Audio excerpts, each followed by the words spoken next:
We also have with us the man of the hour, Mr. Sam Washington. He's just the third first-year coach in A&T history to win a championship. Ladies and gentlemen, Mr. Sam Washington.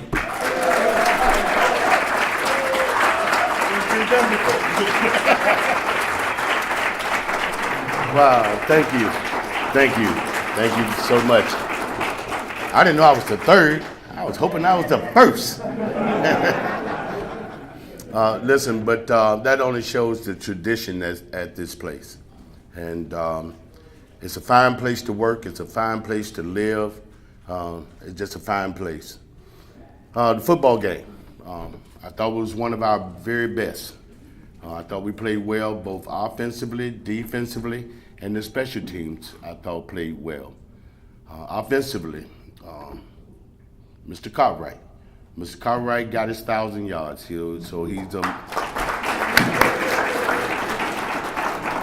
member of the 1,000-yard club once again, and we're very proud of that young man. Lamar Rayner, coming off of concussion protocol.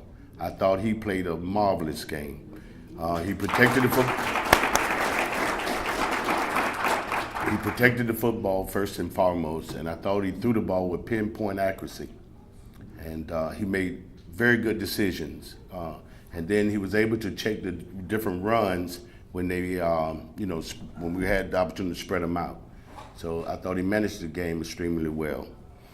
The offensive line, I can't say enough for those guys. I thought they really played their butts off. We had a hat on the hat every play. And that's really difficult to do because they do quite a bit of line stunts and line movements and try to, disguise different things, and some kind of way we was able to sort it out on a consistent basis, and that's very proud. And the one particular kid that stood out up there is Michael Shaw, and I'm gonna bid for him to be the lineman of the year. I'm gonna push for that. He has played solid so well consistently the entire season, and these past 3 ball games. It's unbelievable what he was able to do. I'm very proud of him. Another standout this week. Almost getting emotional. Ebell. Ebell came to play. And I saw it in the weekend practice, and I told him, I said, you're going to do something special. And that he did.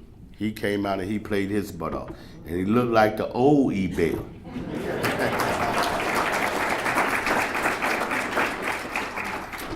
Time of possession was ridiculous. When the offense can keep the ball 37 minutes and keep the defense off the field, that's a defensive coach's dream.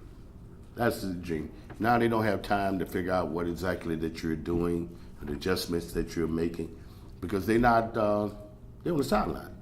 So I'd like to tip my hat to the offensive staff, Coach Barnett in particular.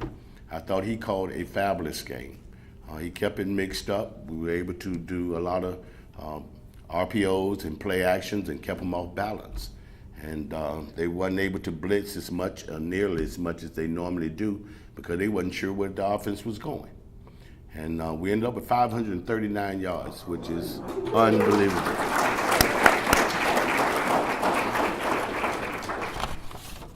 Defensively, what a game. What a game. I don't know if y'all realize it, they had minus 21 yards rushing. How about that? Y'all didn't hear me evidently. They had minus 21 yards rushing. And that's phenomenal on any level. And, my hat goes out to the defense and the defense coaching staff.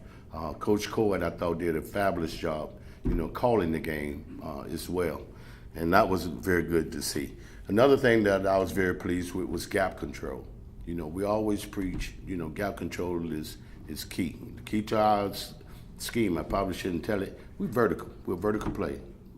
And the D-line stayed upfield, and we knew that it was a possibility just watching film because of the techniques that they were using, that we would be able to take advantage of it.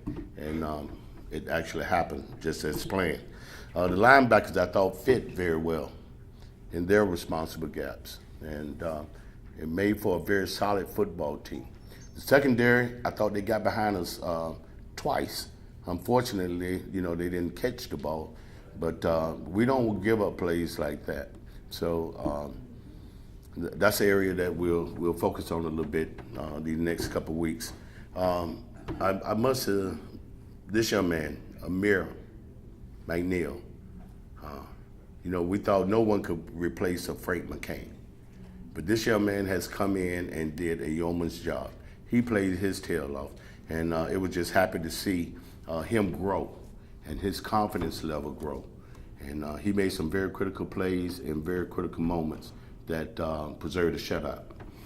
Special teams, I thought we kicked the ball a little better. Actually, we punted the ball much better. We punted the ball with a 46 average, and that's winning football. I thought it was 2 occasions that we should have pinned them inside the 5 that we didn't finish the play, and that's something that we'll continue to work on and not lose those opportunities, when presented to us. Place kicking, 6 for 6 for PAT, field goal, 1 for 1. We'll live with that. What not very pleased with was the kickoff. Our kickoff balls, we got to get better, and well, as we say, help is on the way. So we definitely will find somebody to help us in that area. But overall, the football game was a solid game from start to finish. One thing that I was disappointed with on a personal level, the championship trophy was not there. So, as I stated before, bring me my money. Guess what I'm gonna say now? Bring me my trophy.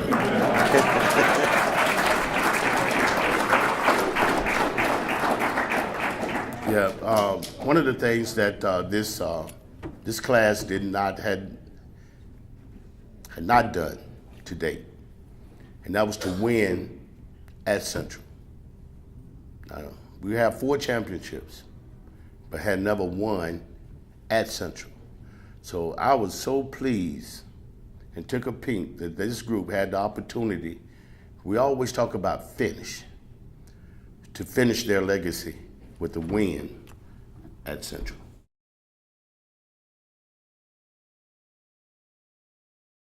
Man, unbelievable. It brought tears to my eyes, honestly. And then the excitement in that locker room at that moment is unbelievable. We didn't know where our destiny was. The only thing we did know, we was going to play postseason somewhere. And to find out that we're going back to, we're going to call that home now. We're going back home, going back to the ATL.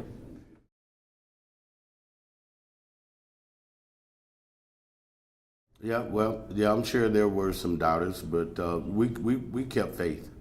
We kept faith, and possibly some divine intervention here somewhere along the way. I believe in grace, and thank you, Lord. That's all I'm gonna say.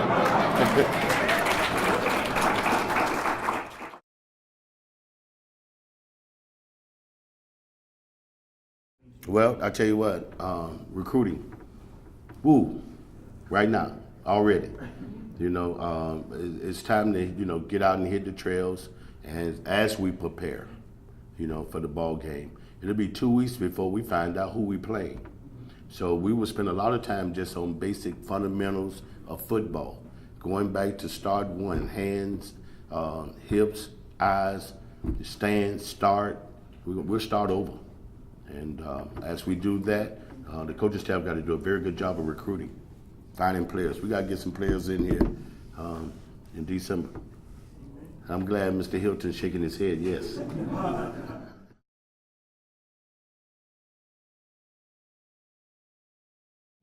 It was close as possible. It was close. It was close enough to be happy, but it wasn't perfect. And we still striving for perfection. And we're going to watch the film today. We're going to make the corrections, and continue to strive for that. But very pleased, don't get me wrong, but it's still not perfection. Have you ever been a part of a game in your career as a coach or as a player where your team won the game having more points than the team had than the opposing team had actual yards. Wow, I never thought of that. You know what? This perhaps may be the first. Honestly, no, I can say that. No, that ain't never happened. That's amazing. I take it back. They did play perfect. Yeah, we'll take that.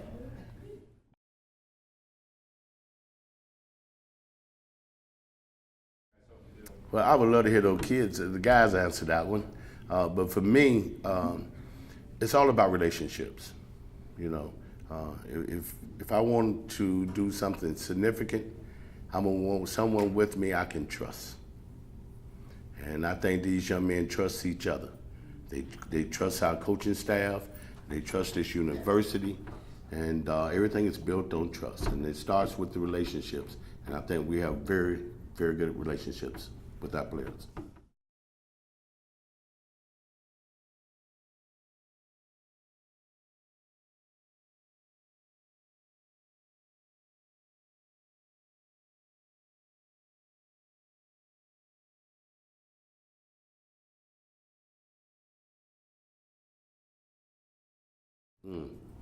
You know, I haven't been on a personal level yet. You know what? I'm still in the moment. You know, honestly, and it's all about these kids for me. It's about them finishing their legacy. You know, they 4 championships, 6 rings. I'm already calling 2 more. You know, it's a feat that's second to none. Second to none. And I know the work that they put in. I seen the anguish. I see when they get pissed at me. When we say one more, and then for the kick, you know, I was there. And then, you know, to finish the way they're finishing is just remarkable and amazing. And I'm just happy to be a part of it.